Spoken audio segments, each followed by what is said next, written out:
You gotta be big to wear this too. You gotta be big to have that on. Cause remember, I tried to wear one like this and y'all made fun of me. Yeah, I'd kill you with it on. No, but when I wore mine, man, Mike too damn big. Yeah, I ain't gonna say nothing about this dress. I want you to treat him the same way you treated me when I wore an outfit like that. I'm not gonna say anything about that dress, okay? Hey, I wore an outfit like this for the first anniversary show, and you made fun of me the entire time. The shoes were very similar. I know. You've been dressing. You got your own style now. So you making your own clothes, or you? I pick them. I don't make them. No, they look clean though. Thank you. See? Your own style. Preacher collar. See, he can wear this. He can wear this because he's bigger. I think it looks nice on him. I ain't gonna tell him it's a shower curtain unsuit. I won't say that to him because he's too big. Nah, it's a Miyake, man. He gonna bless us all. Lay hands on this. Hold up, limitless. Take a stomach, got a pin in it. I fought the head to witness it. Got my people feeling militant. Way I'm feeling got me up. On the mission got me up.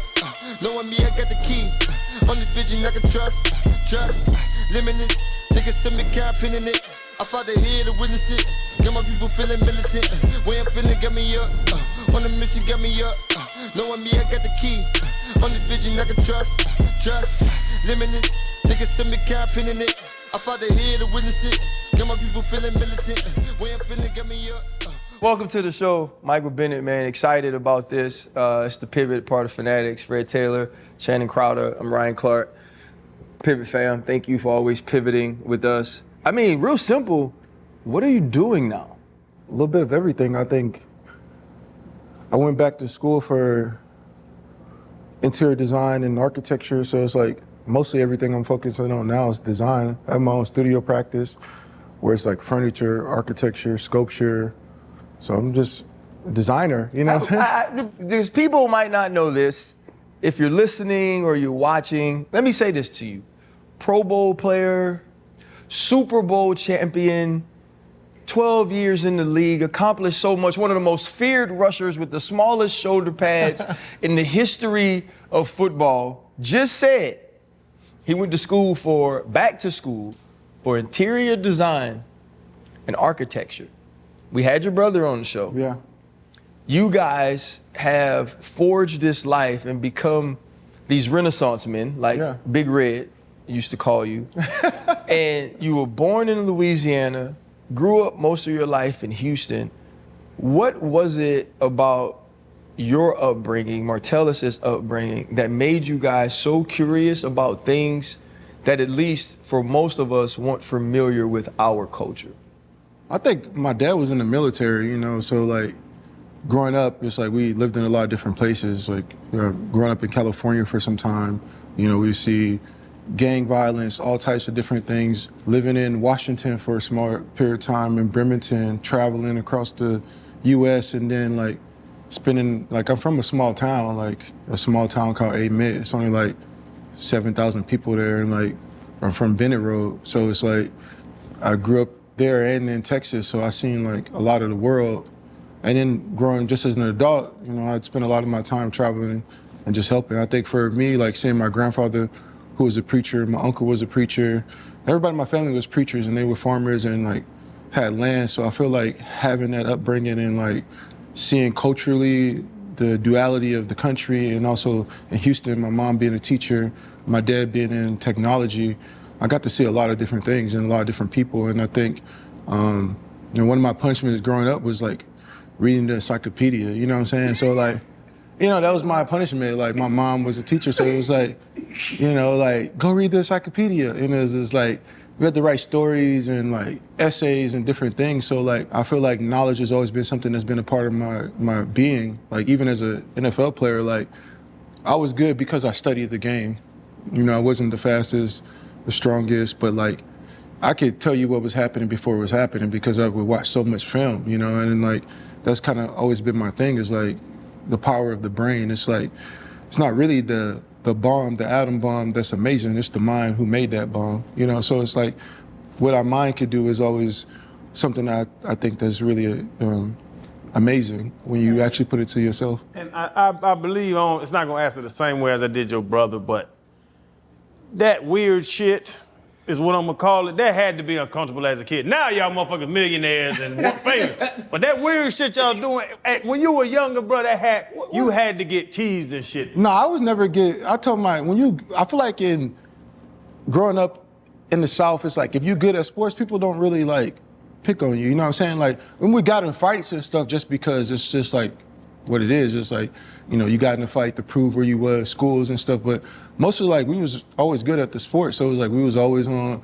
the varsity, you know what I'm saying? So people really didn't mess with us. Like, and then we were big, like we were brothers, and like if you fought my brother, you were fighting me. So you knew, you know, you say you wasn't gonna jump in, but you gotta fight 13-footer Negroes at one time. So it's a 1 versus 2 at all times. You see him getting a little bit better. You got him. You can't. We was like, Simbi, we was late. Me and my brother was so close growing up. You know, it's like my brother was my best friend and still is my best friend. So it's like we always used to just do everything together. So nobody really kind of like really messed with us. It was never weird. We just always did our own thing, you know. Like if you ask any coach, like they'll be like, nah, we don't. They just never really said anything, you know. Just choke the shit out of people. Nah, sometimes you gotta do that. Every once in a while, you know. You gotta jump out and show niggas. Yeah, sometimes you gotta pop out and show niggas, you know. Like that's the game, you know. Like, you know, there's something about that. You know, I mean, I don't take no shit from nobody. Like, never did. But at the same time, I respect every human.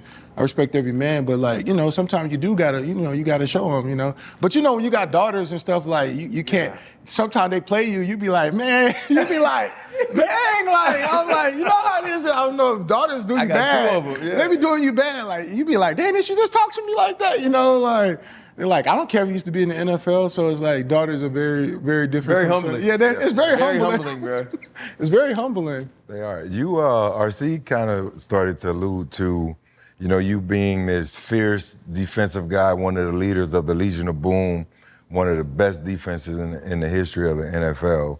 And then he mentioned the interior design. Your fans probably wouldn't even consider or think twice about you being in the interior design world and all that different stuff. But your brother, he's into that same creative space. You guys are very similar.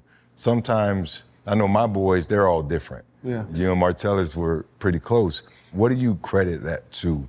Looking back at it, because when we had him on the show, he was on a journey. Yeah. He was going to China, talking about the swords and the he practices. Like, how do you credit that? And then what journey are you on? I think my relationship comes from my dad. I think, you know, when my parents got divorced, like my dad took me and my brother, then my mom took my sister and my 2 younger brothers.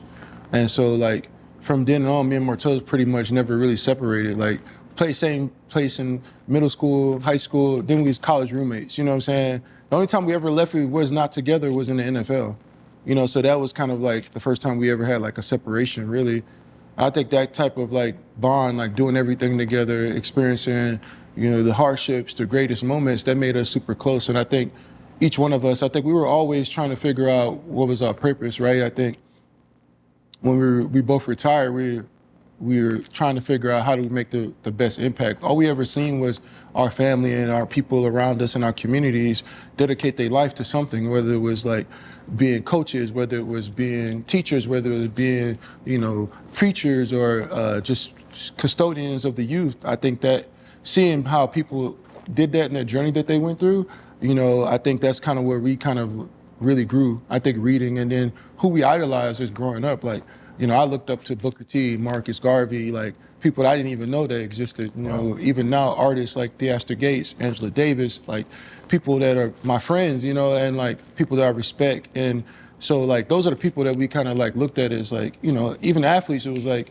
always Ali, like, you know, or John Carlos, you know, like people who stood for something, and like obviously they had like a purpose. It was bigger than sports. So I think for us, it was always trying to figure out that legacy and thinking about how to make a true cultural impact. And I think my brother, like, he was always focused on this idea of play, and like he wanted to create something around that. So he was like, Black children never had the opportunity to explore themselves. Even my relationship with play, I mean, if you think about the idea and the definition of play, it's like to play without reward, you know? And when I'm growing up, I'm like, as a black man or a black child, it's like, you ask a kid that's 7 years old what they want to do, they're going to say, oh, I'm going to buy my mama a house. You know what I'm saying? Like, that's already putting capitalism into the way you think about play. You know, if you look at a mapping of the communities of grid and how sites are made and constructed from landscape architecture or civil architecture and engineering and design, the way the communities are designed, the access to like grocery stores or the access to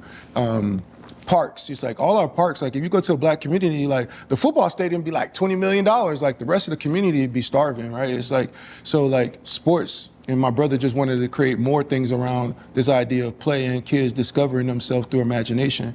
And my understanding of design is like, I've always been political. Like I've never been scared to speak on what I believed in, regardless of the consequences, whether it was like police brutality or my own experiences with the police or the judicial system or having a conversation with Roger Goodell, you know what I'm saying? But I never really stood, I believe what I believe in because that's who I am as a man, right? Purpose.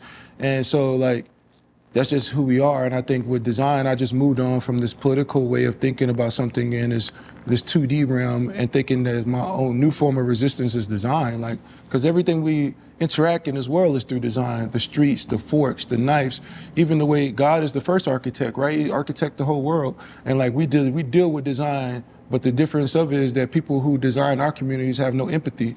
And when you have empathetic ways of thinking about space, it becomes something more beautiful. Like you go to a white community, like the sidewalks made right, you know what I'm saying? Like you go to our community, there ain't no sidewalks, you know what I'm saying? And there ain't no access, the bus don't even stop, you know? When they thought about redlining and building freeways, that was to break up our communities and our way of thinking about our existence. But, you know, Black people care about their spaces, you know, a lot of times. And you go to a community and you see that old Miss Johnson, like she flowering, watering her grass, like she cared about her space, you know. My grandpa and grandma, they cared about where they lived at. And I think sometimes when people tell you that your space doesn't have any, you know, property or doesn't have any value, you start to devalue yourself. But if you really look at it, people have always extracted the most talent out of our communities and don't put it back. And when that happens, anytime you keep extracted something, it becomes empty. And sometimes the Black community, we have a brain drain because now people live in these different communities and we don't go back. That's why me, even with my foundation, I invested heavily in design and thinkers for the next generation because I know it's important to have people go to schools like RISD, have people go to school thinking about design, you know, because it's like we need them to design our new spaces and to think about the community and the future.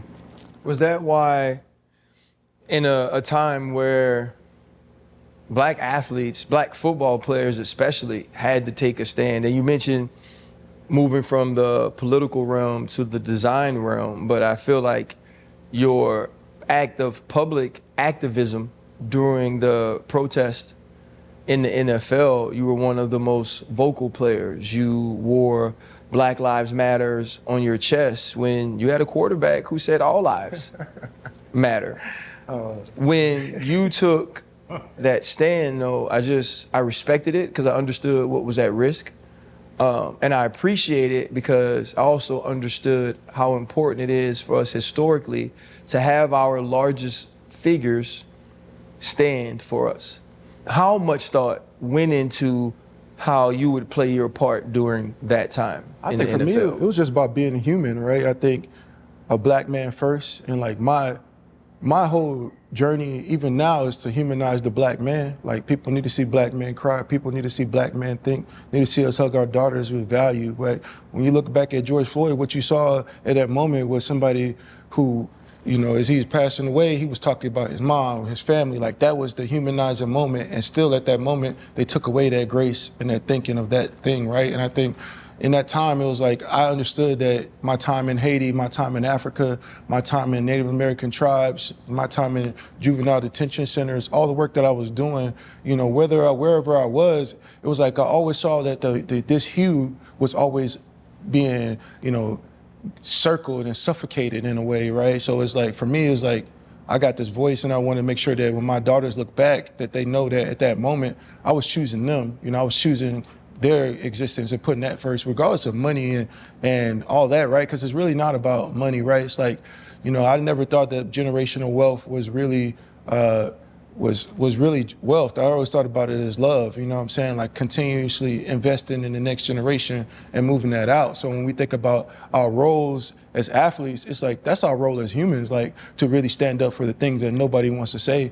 Nobody wants to talk about the Palestinian-Israel issue. Nobody wants to talk about police brutality. People don't want to talk about that, right? Because as an athlete, there's a very distinct difference between philanthropy and activism. And I think that you kind of go on that line, like philanthropy in those situations like cancer, everybody kind of goes through those things. It doesn't have a face. But like when you think about certain issues like women's rights, like that's a certain person or a certain person that's dealing with that, like Black Lives Matter, that's a certain demographic that's dealing with that. So like it takes a lot of courage for others to stand up. Like I don't think like as an athlete it's really courage because we have so much people guarding us, but at the end of the day it's just about the humanism in us, like how we see the world. Yeah. I think that's really what it comes down to. You know, I know Angela Davis always talks about like you could build walls or you could build bridges. And I think in this generation, we really focused on building bridges and kind of walking through that next light. It's like we're really standing on a lot of shoulders. Like, you know, we think about the people that went through slavery, like they could have stopped. You know, a lot of us would have just been like, don't take me out. I ain't getting no lashes today, man. Like, you saw Django. Like, it took a lot. Yeah, there's a lot of Stevens out there, you know what I'm saying, that want to keep us. You'd have been like Samuel? Yeah, I would have been like Samuel. I would have been like Django, man. Like, You want to put these niggas in the big house? not the bad. Roll over in his grave right now. Not the no. Treat him like Carl. No. Treat him like Joe. No, treat him like Steve. Well, Mike, you kind of brought it up where you didn't want to worry about the criticism, but I know there was criticism. Oh, a lot from the agent, because you talking about the money's not the thing, but as a professional athlete, as you know, the money, I always say I don't like to count people's pockets, but I count people's pockets. You were making a lot of money. Your agent was eating off of you. Family. Your family was eating off of you. The number of teams, they were eating off of you. So now you're throwing this distractor. You're putting this poison in this running machine. Ooh, I see what you're saying. You know what I'm saying? And I know there was a lot of pushback. No, there's a lot of pressure on, don't get me wrong, there's a lot of pressure to play under those type of constraints. But the difference is you got to play good. Like if you're going to stand up and talk like that, you got to play good. Like I was still making the Pro Bowl and the rest of my teammates were still doing that. We were still playing at a high level. I think it becomes an issue when you do that and then your play starts to slip and they're like, look, he's being a distraction. It's like, nah, this is just a part of my blackness. That's just a part of who I am. I am black, you know what I'm saying? Like so it's like me saying this is not a distraction. This is just me being the truth. I'm still coming out here studying the game and doing what I need to do. But there is a lot of pressure, you know, whether it was death threats or like, even one time, you know, I was driving to work, you know, and these white people standing out there, these Army vets, man, they got the signs, they like, get rid of Michael Bennett. You know, I drive by, I was in my Rolls Royce, first of all, you know, so windows down. I backed up, they didn't think it was me, you know, I had the windows up, and they was like, I rolled the window down, I'm like, what's up, you know, like, how y'all feeling? Like, I didn't come out on no violent type thing, right? It's like, because sometimes it ain't about that. It's about having that conversation where people can see that the humanity in what I'm trying to say. And that day, I didn't know those veterans or those people, but the fact that I got out, they were surprised to even have that conversation. I'm just sitting on the top of the Rolls Royce, you know, like, you know, I'm not stunning. I'm sitting on top of it, right? And I'm just having this conversation with them just because it's like, look, y'all thought I was trying to duck y'all. It's like these kind of things, you got to be able to have public discourse on your vision and not use anger in a way to describe what you're trying to say. You got to be able to hear their side and be able to rebuttal that with a greater rebuttal and a greater sentiment of humanity, with a sense of empathy, and show them what you're trying to say. Like, I'm not saying what you did in the military. My dad was in the military. My uncle was in the military. It's not even about the military. It's about another human not getting the human rights. You know what I'm saying? And let's continue that. So I think there's always that threat of people threatening you and like that. Like, but that day they were surprised when I got out that car because I don't think they think I was that big because them shoulder pads make people think I'm small. Well, your shoulder pads in the trap. Yeah, they wasn't big. Chris Long used to be like, Michael, where you going with these things? And like, I get like, you know, the NFL every week, you know, they start checking my pads and stuff. They're like, why are your pads so little? But it's like I play with my hands. I never really was trying to like, you know, do all the, you know, it was just different. I had great technique. But did that conversation, because they obviously were mad. They was and you mad. said get out and get, so you get out the car and you really talk with them. Did y'all get to a place of comfort? I think we got to a place of understanding. Like, I understood what they were saying. Like, they have a certain view on America and what they did, and they went to this war, they did that. And I had to give them the certain instinct of like, yeah, my father did the same thing. If you want to do it from a historical point of view, like black people always fought for the rights of America. We can go all the way back to the independence of America. We was on that front line fighting for the independence of America, but y'all left us out when y'all wrote that Constitution. Y'all left that, they was writing it and they was like, somebody was like, it was writing it and they was like, John Hancock, make sure you do something different than that last part. We fought in the War of 1812. We fought in the first war with Teddy Roosevelt. We fought with all of them, World War II. We fought in Vietnam. We fought in all those wars, and they still treated us as less of a citizen when we came back. We couldn't even have access to the things that we fought for. Treated as less than human. Less than human. Three-fourths of a man. Three-fourths of a man. Right. I want to take a quick commercial break in this segment because for the first time in Pivot history, we got 2 undrafted motherfuckers on the show where we can split the room. We always split the room now. We always split the room. We split the room. Super Bowl champion is how I split the room. Man, that's a... You Freddie, don't split the room because you split the room, it's ugly. Super Bowl champ, but you also both were undrafted. Yeah. Like RC's the hardest worker I know. Yeah. He's the hardest worker, got more jobs than anyone I know, but he gets it all done. He can always get back home and be present, and I admire him for that. I asked you where you are nowadays. You said in Hawaii. Yeah. Louisiana is you born and raised. You went to school in Texas. You played ball in numerous places. What is it about Hawaii that you said, I'm gonna make this home?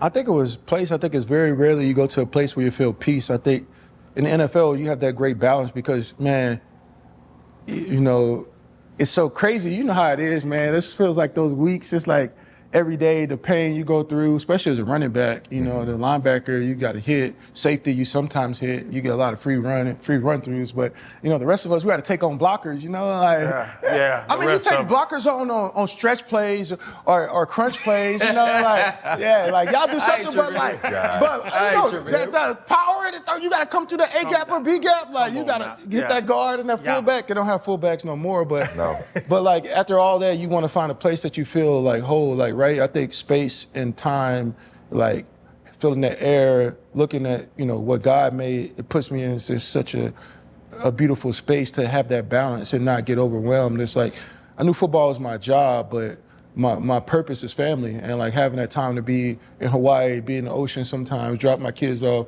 I do so much in the community, people, my kids, people all the time see me in the stores. It's just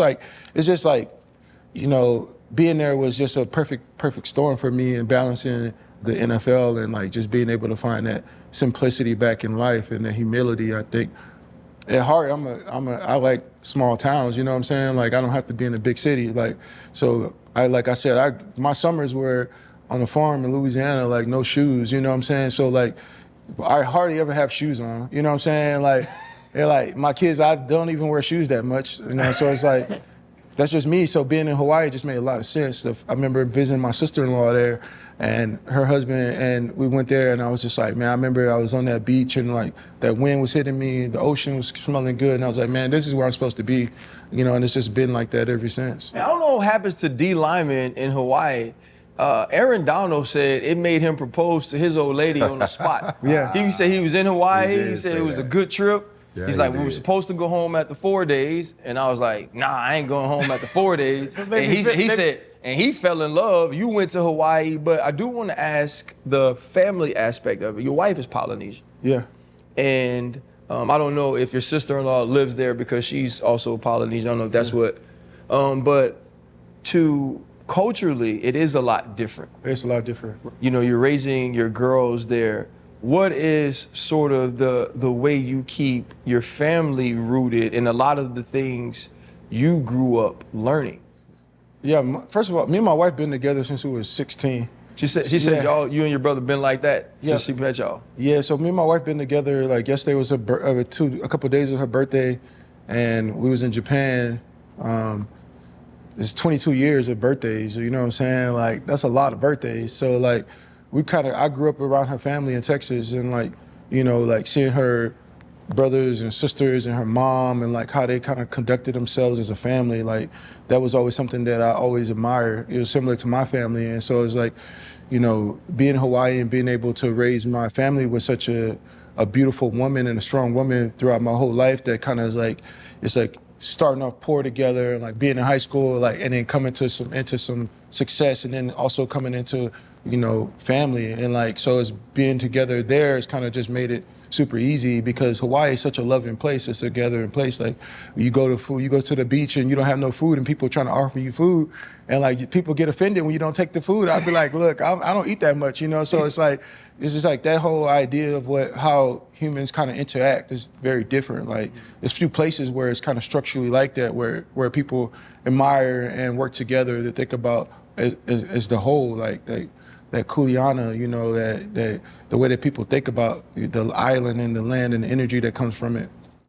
Fanatic Sportsbook is where fans play on game day because we reward loyalty 10 times more than the leading sports books. When you bet with us, win or lose, you get up to 10% fan cash back on your bet. This is the most rewarding sportsbook. Speaking about that, with your wife being Polynesian and you being so pro-black, I guess, but just, you know what I'm saying, understanding, like you say, you Marcus Garvey and you quoting all those. How does your wife embrace that? Because I play with a lot of Polynesian. His best friend is Troy Polamalu. Junior Seau was my dog. Reagan Malaluga and all those guys. Paul Soliai. Like, yeah. I vibe with the Polynesians, but for you to be so pro-black and you to have all that and your wife to be Polynesian, how's that dynamic? I didn't know she was Polynesian at first. I just thought she was Creole. I didn't know she was like, I thought she was from Louisiana. Like, I thought she was from Louisiana. From a meat, huh? Yeah, I didn't know I just thought she was from Louisiana when I saw her. I was like, oh, it's just a light-skinned chick. Light-skinned chick, or, you know, this is a beautiful woman. I just thought she was from, you know, Creole person or something. So I didn't know later on, even my grandmother, like, this whole time, my wife been saying she's been Samoan this whole time. And then my grandma the other day, like, talking about, wait, you not Mexican? She's like, you've been knowing me for 25 years. You've been to all the things here, but it works out good because I think we grew up in the same area. So we know, like, the whole time we know the experiences. Like, she's been through a lot of different things, seen me go through things I've gone through. She's witnessed the world as the way through it is. Like, she grew up, her family, her sisters were activists, you know. So some stuff she introduced me to, like some people, some thinkers and spaces. So it's like, it's just a good relationship to be able to bounce off that. Ideas are kind of like how we see the world. I think our vision is kind of the same, you know, like how we want to see our girls be, how we would like humans to be, how we would like the world to be. I think, so I don't think that makes you less pro-black. I think there's a sense of like, that's just who I am, like, you know what I mean? I don't think that, like, but I also respect her culture too. Like, I think her culture's taught me a lot too, a way to understanding the world from a different perspective. I think we all kind of deal with that, right? I think there's a sense that we have to learn from others to better ourselves through the next ways of thinking for the next generation, because a lot of times we get to this, you know, America's so different. We live in it. It's like you go to any other culture, any other country, it's a monolithic type of society. Yep. Where you go to Japan, it's just Japanese people. You go to India, it's just, you know, in America, you're dealing with so diverse. It's like, so anyway, our kids got to understand diversity, because if they don't, then they're going to be kind of stuck in the past. And I'm not saying that you got to respect others around you. It's like, just because somebody's Hispanic doesn't make them less than you. It's like when we get to that world and understand people, we see the human in them. You know what I'm saying? Like, you have dinner with somebody like, that's from Mexico, or you go to your friends that's from China, and you like, man, like, we do a lot of similar things. It's like, the only thing's different is the culture and the language, but at the end of the day, it's kind of like, there's something human about us. So Michael, you do realize, like, not all black people have friends that's from China. They don't? No. Like, you was just talking. You was like, yeah. You was like, hey, y'all don't have friends from China? Really, hey, he was like surprised too. Yeah, he was like, yeah, you know. He was like, my wife's birthday was the other day. We were in Japan. Yeah. And then he's like, you know, you chilling with your friend. You know, I got some friends that are Mexican. They not really from Mexico. Yeah. You know what I mean? They're like. But I think that's what makes America different, right? I think that's what makes America different. I'm not gonna say great, because the last black man that said make it great, it went the wrong way, you know what I'm saying? So, but I'm gonna say that's what makes America interesting, right? It's like that everybody's from a diasporic lens, you know, we all dealing with we're all descendants of another place, but we found this home that we call America. Like we share like cultural things. Like, you know, there's always crumbs of the past that kind of exist. You know, whether it's like you eating gumbo and you realize that gumbo is actually an African dish, or you're looking at the way that people wear their dreads and that is representative of a place in Africa. You know what I'm saying? Like, so we all dealing with that, and it's like that's what kind of makes America interesting, because we're all kind of floating and finding those crumbs in a way of thinking. You wrote a book titled Things That Make White People Uncomfortable. Yeah. What state of mind were you in at the time that led to it? And what are some of your top things that makes white people uncomfortable? You know, I was like, Dick Gregory was somebody I really like imagined, you know, or looked up to, that somebody that, you know, I never met, but respected his body of work. And when he wrote his book, you know, he had a title that was jarring, and people will gravitate towards him. And I think when I was thinking about things that make white people uncomfortable, I was just kind of thinking like, what is it that I think what makes them uncomfortable? You know, I know y'all got some white audience too. But I think honestly, before you even continue, this is why it's an important question to answer, though, and why I want to hear the answer too. Like, no bullcrap.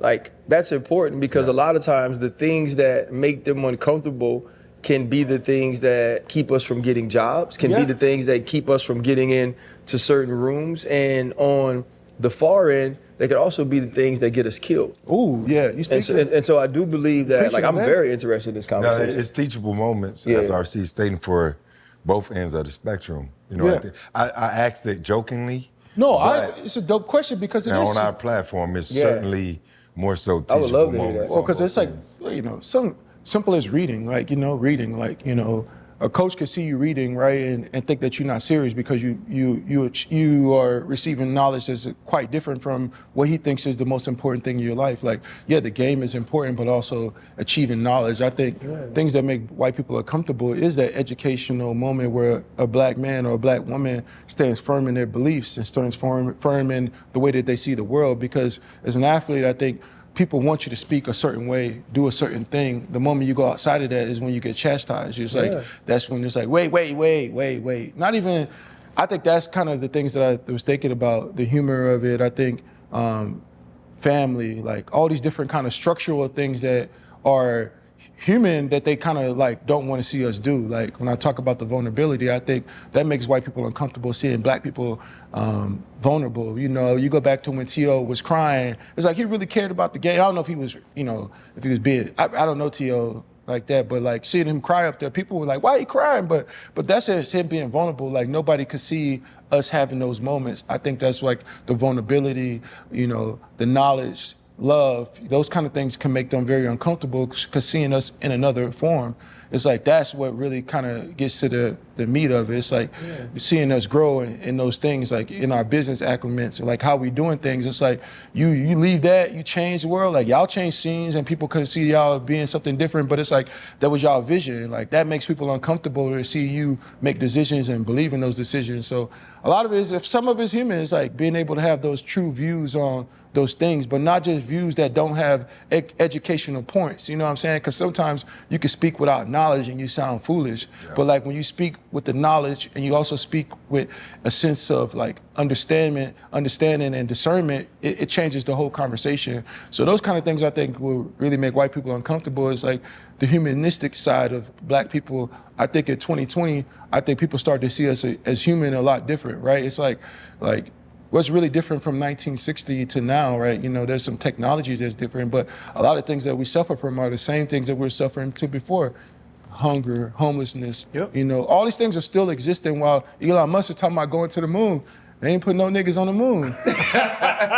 Gil Scott Heron said that, you know what I'm saying? They ain't put it there. Why are you going to the moon? Like, it's like, but it's still, meantime, we still trying to figure out how to maintain Earth, you know? And so, I don't know.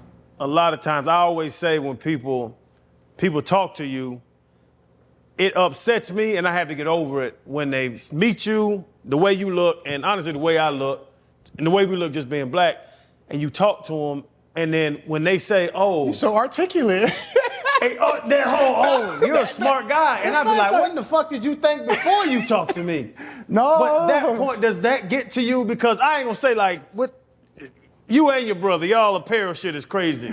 But y'all are big dudes, y'all have a different look. And then when you talk, even to me as a black man, knowing you and your brother, we've spoken in the past, and I'm like, and I'd be like, damn, them dudes are smart as shit. But for the white people to see you, do you enjoy swinging, changing people's minds? I mean, I always say, like, for me, it's never like, if like I do poetry and spoken word, it's like, it's never really about, streams. It's really about streams of consciousness, right? It's like kind of changing the way that people see us and like the landscape.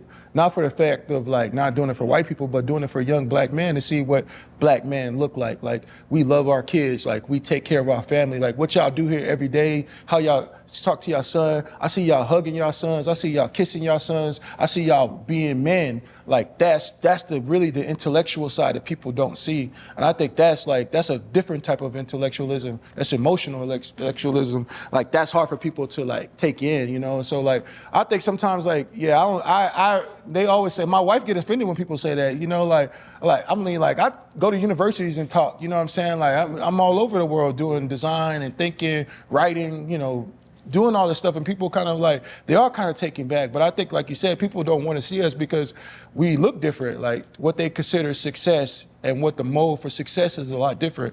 Like just because you got Air Force Ones on, that don't mean you less of an intellectual person. And I think even like when you talk about black quarterbacks in the NFL, like they just look different. They're not gonna look like Kirk Cousins, They're not gonna look like they just came out of Walmart section 125, with the Sperry's and that. Like they gonna have on chrome hearts, you know what I'm saying? They're gonna do their thing, but that don't make them less smart. And I think people had to get over that, right? Because they speak differently, how they articulate. I think even if you think about rap culture, like people used to think, Jay-Z, my favorite rapper, and people used to think that people in the South didn't have nothing to say, but they couldn't understand our lingo, you know what I'm saying? Because our lingo is different, but it's still a different struggle. And these are some of the most intellectual people that you could possibly meet. We talk about Andre 3000, you talk about Pimp C, Bun B, Scarface, like their stories that they were telling was like the real reality of what black culture is in that South, so those are a lot different when you think about that. So I want to ask you really quick, because you said Jay-Z is your favorite rapper. We all know Hov is legendary, the GOAT. But the other Carter, Lil Wayne. Oh, that Carter. I thought you were talking about Beyonce. Carter. Lil Wayne Carter. Carter, right. So you got your Beyonce's favorite. Carter too. Sorry. Beyonce's last name is Carter. Does she ever use Carter? But the last name Carter. I'm sorry. You got your favorite rapper, and then you're a Louisiana boy. Yeah. You got another GOAT from the South, from your state, and Lil Wayne. How did you feel when you heard the announcement that Weezy wasn't gonna perform at the Super Bowl? I understood it because I think Kendrick is just very rare. I text Ryan today and I said, man, ain't nobody work this hard. I ain't seen a man work this hard in show business since James Brown. And you think about Kendrick and the ability for him to like articulate his messages through different forms and narratives and mediums, whether it's the way that, way he speaks or the way he thinks about set design or the way he thinks about a whole concert. It's completely different. It's not even rap at the moment. It's like there's people that are rappers. It's true entertainment. It's entertainment. It's just like there's some people who are actors, but Will Smith, he jumped past that. Sidney Poitier, they jumped past that. It's like they're just creatives in the moment. He in there writing the script, he in there doing it. Like Christopher, there's just people that do things differently. And I think I grew up listening to Lil Wayne. My first CD that my mama broke was The Block Is Hot. You know what I'm saying? She's like, what you listen to? Listen that here, that's the Lord. You know what I'm saying? I gotta get another one. So it's like. At the end of the day, I can understand why they would, why, you know what I'm saying? But I think it's important that Lil Wayne gets an opportunity to be a part of this show or be a part of it. And that's just how things go. People choose those type of, we don't have a kind of choice in that. But I think Lil Wayne is still one of the greatest rappers of all time. Right. I don't think it makes him less of a performer or less of a man because nobody's really put out as much a body of work as he put out over this long span. Like for him to be a part of 2004 and still be a part of 2024, that says about his longevity and his creativity, his ability to keep speaking and keep thinking of narratives and perspectives. So I think, it's different, so I understand it. Right, for sure.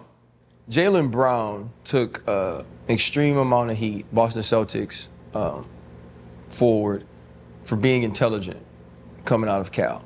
And there was talk that people shouldn't draft him as high because of how smart he was. Yeah.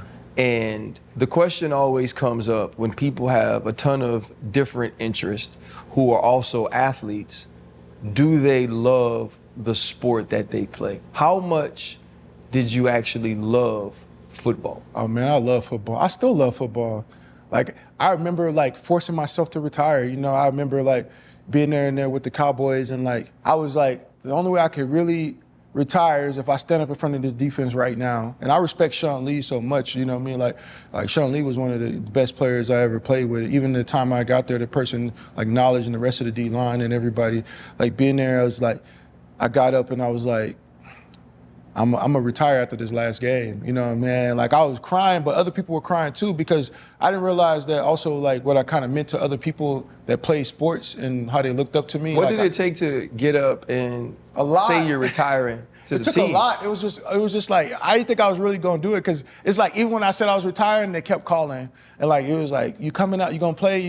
Like, I had contracts, you know what I'm saying? But I was just kind of like, nah, I gotta stick to it. It's like, cause I was really worried about my brain. Like, not in the sense, I was like, you know, I was always like thinking like, I didn't want to give my family a broken man. Like, I didn't really want to like give my kids, like my biggest dream, my biggest goal is to be able to walk my daughters down the aisle, you know, to be able to kiss them, to be able to have that conversation with them at an intellectual level. It's like, I wanted to protect my brain. Like, I want to, don't get me wrong, the athlete in me wants to continue to continue to play. Like, I saw you on ESPN the other day talking about like concussions or something, like, you know, like as a player, like that the coaches already know that we're going to play through that. They just got to tee it up, you know what I'm saying? You know what I'm saying? Like, they just got to tee you up a little bit. I remember, like, when I was in Tampa Bay, I like, before we played in the game, I was riding to a trainer to go get an x-ray. And somebody ran a red light. I don't know if it was an undocumented person or not, but they ran a red light, boom, hit us, boom, I'm in the car. I never got in a wreck myself. I've been a driver, and I never got in a wreck. But that time the dude hit us and jackknifed us, boom. Man, my back was hurting. We was playing the Rams. And I remember Mark Dominic, I was in the hot tub, and it was like on some mob shit, you know what I'm saying? He was like, the other people that was in there, I remember Kellen Winslow, because Kellen Winslow, you know, I know what he did, but Kellen Winslow, like, and my vet was Rondé Barber. So when I went to the Tampa Bay, like I used to idolize Rondé Barber. I was like, what are you doing? You know, I used to follow Rondé around, have conversations with Rondé, like even Albert Hainsworth, like those are the people that was in there. Barrett Rude, like those type of guys were in the locker room when I was in Tampa, right? So I got there with the greats, and as a child, Tampa Bay was my favorite team. I was a Warren Sapp, all those guys, like, you know, Brooks, John Lynch, just the team, like, you know, Simeon Rice, like Booger McFarland, Greg Spires, like that was I grew up like running Tampa 2 on Madden, like it was like, I was like, those are my guys. So when I first walked into there, I was in awe, because this is what I always dreamed about, was like being on that defense, being on that team. And like, so being in Tampa meant a lot to me, because those are the men that I looked up to. Like Derrick Brooks was always around, you know what I'm saying? Yep. You know, and so like Derrick Brooks was one of the first people to tell me, like, you're like, hey, little man, you gonna be good. You gonna be good, you know what I'm saying? I'm like, well, Derrick Brooks said that, you know? Like Rondé was like, Mike, you know, keep going, keep practicing, keep doing this, like watch film. Like I see Rondé watching film, I'm like, man, there's something Rondé doing that you gotta be in there. So being in Tampa was always my thing. But so when Mark Dominic walked in there, he snapped that finger, and everybody got at the pool, like, you know how Debo came? I'm gonna tuck mine in. Everybody getting up. I'm getting up. I'm like, man, Mark in here, man. Here come the GM. He's like, no, Mike, you stay. I'm like, damn, what this nigga? What this nigga's want, man? I don't know what they want. He's like, yeah, we need you to play. I'm like, but I just got in the wreck. You know what I'm saying? He's like, yeah, I know, but we need you to play. So I know like that whole idea of like when you're an athlete, like sometimes the coaches and GM put a lot of pressure on you, you know. Right. You know what it's like, a lot of fans don't see that. Doctor's office before the game, it'd be like something different in there. Like you'd be like, people be getting strapped up, you know, like to play. Like, so like when GM is telling you like that, it kind of does put that, like it's hard to go out there and like continue to play. So standing up in front of that team, I knew the amount of pain that I felt through the league. I love football. I loved every moment of it. I love the game. I love the preparation of it. I love being on the field. I love my teammates. I love playing through pain. I love doing anything for the D-line that I could possibly do. Like, it was like whatever you need to do for the game. It was like rotate, play this, do that. I just loved the game of football. It was something that I just loved as a kid. Like, I grew up in the backyard, like, playing, being Alvin Harper. All these people, like, you know what I'm saying? So it's like, What's the Alvin Harper? Alvin Harper, like, my favorite D lineman was Alan Page, you know what I'm saying? So I love football, you know what I'm saying? Like, even today, like, I could tell you the guys playing, you know, I just loved the game. So, like, it was very hard standing up and doing that because I knew what the game meant to me and what it gave to me. Yeah. It gave me a platform. It gave me what it did for my life. What it did for the people that I met. Like, I'm always be grateful for football. Like, I understood the deal that we was making, you know. It's a tragic one, but it's like a reality. It's like the choices, like, you know, I love watching Fred T run the ball. Like, when he was with the Jaguars, he played against them in the preseason. He never was in there, you know what I'm saying? But like, you know. He was in there with Chan hit him in his back. Yeah, like, he wasn't in there. Like, we played. He hit me dirty. Yeah, because we always played y'all in the preseason. We played y'all in the Dolphins and we traveled. Yeah. But I loved watching every one of y'all play the game. So I love football, you know. I certainly appreciate your appreciation for the game. I think we all appreciate the game in the same manner. And I just really, just stepping back, I love your passion for all things. Just hearing you here in this moment, you know, how you articulate yourself, how you talk about life, how you lean on Angela Davis, Booker T, you know, all the greats, the activists, the fight that you went in, especially when the black community needed you the most. They needed the players to be able to step up because they questioned whether or not they were going to support NFL football. Yeah. They needed to see people like you be able to stand out and go out front and lead that charge and fight for them, you know, fight for the caps and all the things that weren't right in our community. So, you know, from my heart to yours, I appreciate that, you know, on some real shit. No, I appreciate that. You know what I'm saying? Like on some real shit.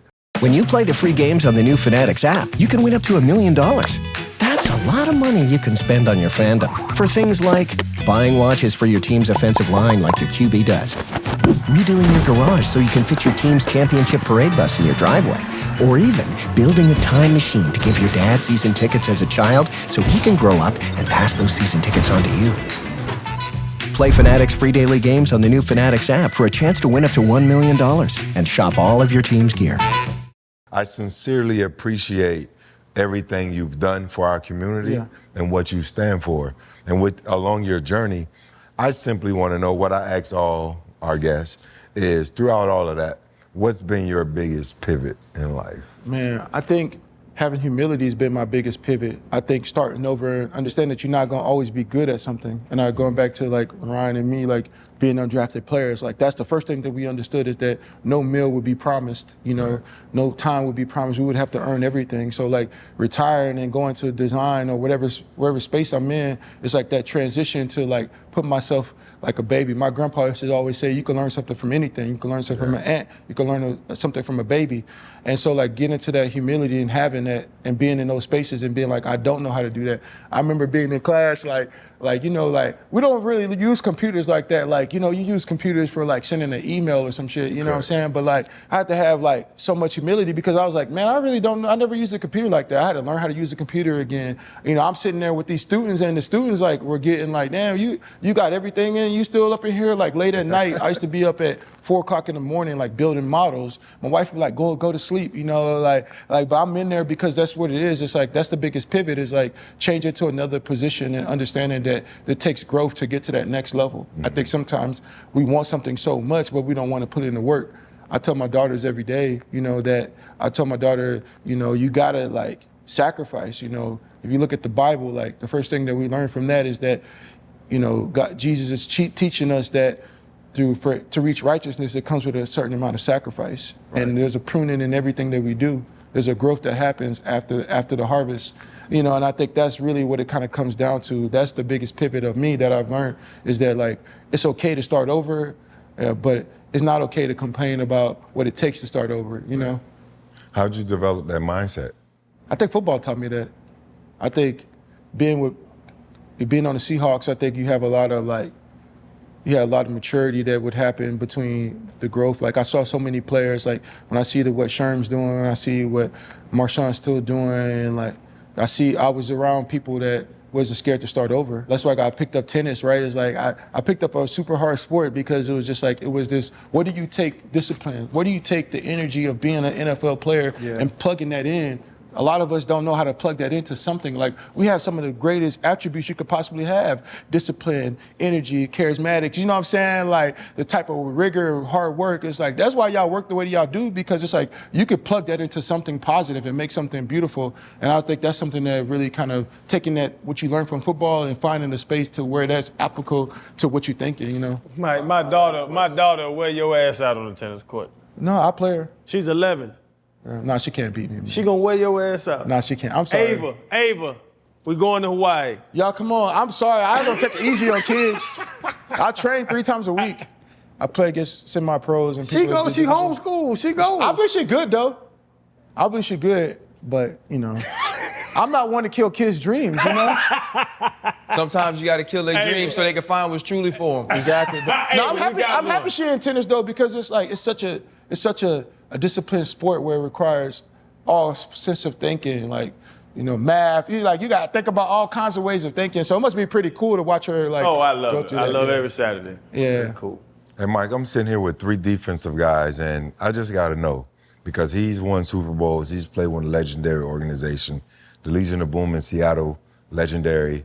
The best defense of all time: 02 Bucks, 2000 Ravens, 08 Steelers, 15 Seahawks. You can't forget about the Vikings and the Rams with Deacon Jones and all that. Yeah. No, I'm talking about what I. Talking about our era. Our era and what I know. Yeah. The new if you can tell me who are between those teams, who are your top 5 all-time defenses in our era? Oh, man.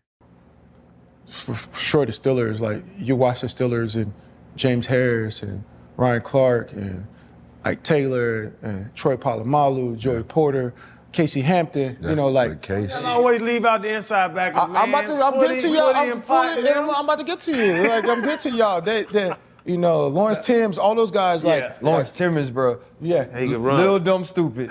Ooh, he was so good, And man. then watching the Baltimore Ravens too, right? You had Terrell Suggs, you had Ray Lewis, Ed Reed, the corners, Chris McAllister. Like, you had all these great players. McAllister. Man, then you got the Bears, you know. You watching Lance. You watching Urlacher.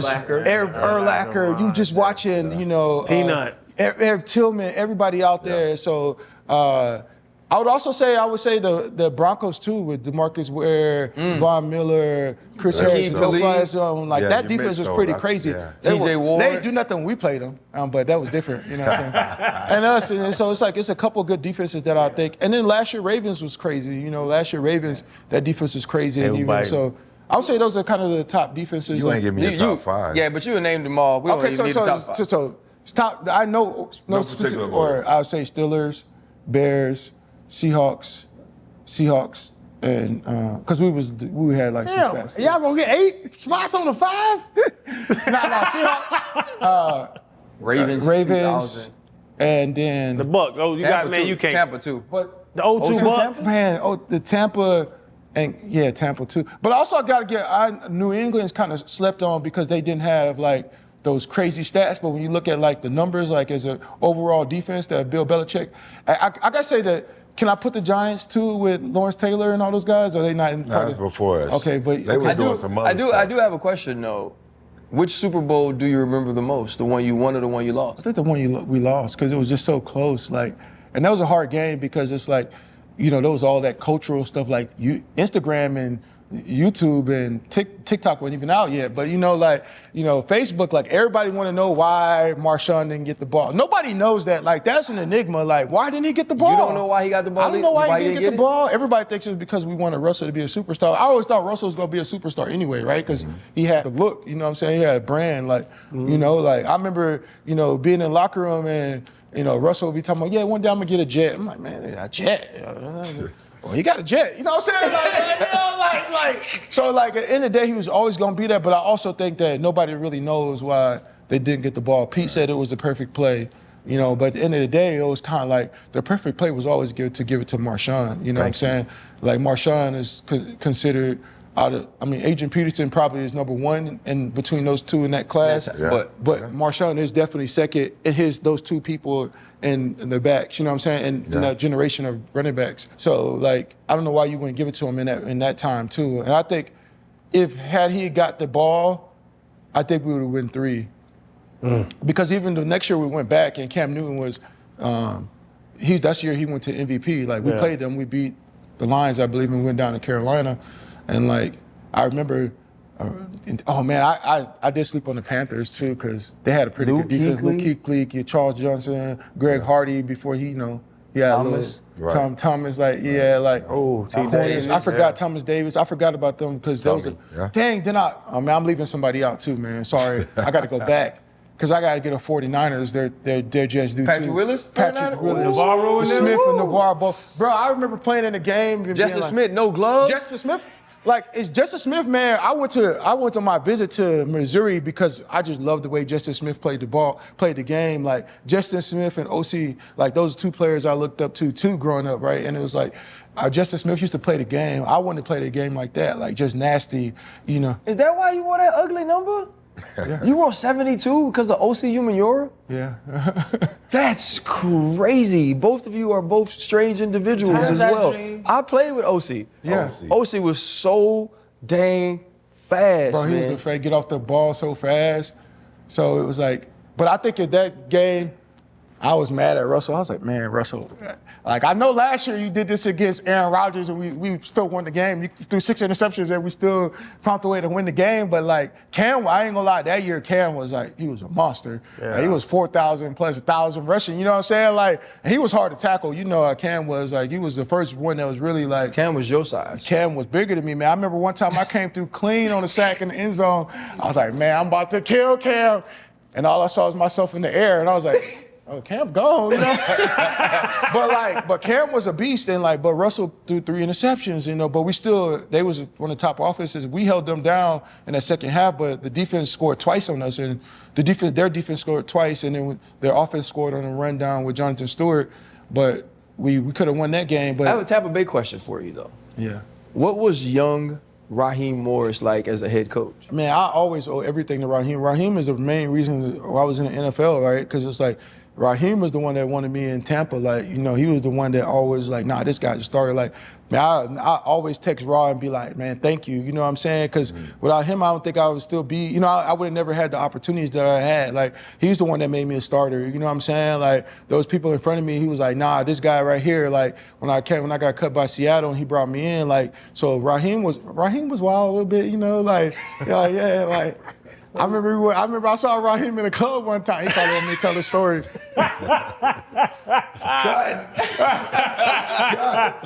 But he sent bottles to us talking about, he said, hey, I bought some bottles for you thousandaires.